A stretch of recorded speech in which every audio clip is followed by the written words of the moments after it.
I'm going to replace the ink in my HP DeskJet 2755E. Really, really easy.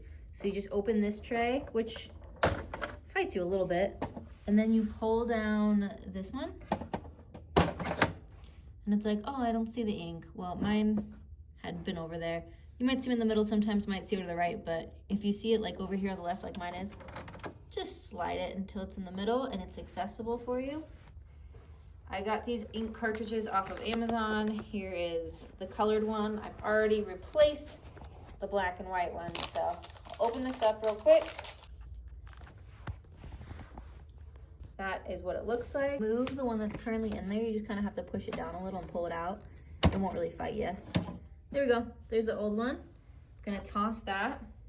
Here's how the new one comes from Amazon. It's got this little plastic piece on the back of it. You just take that off, and then when it says pull, you're only pulling this tab so you expose the ink, like so. And then to put it in, there's an electronic like chip at the back. So you always want this to touch the chip that exists in your printer. Find the colored section, put it right there, and then push it till you hear a click. Sorry, my fingers got in the way, but you got the idea. Now I am loaded up, ready to go.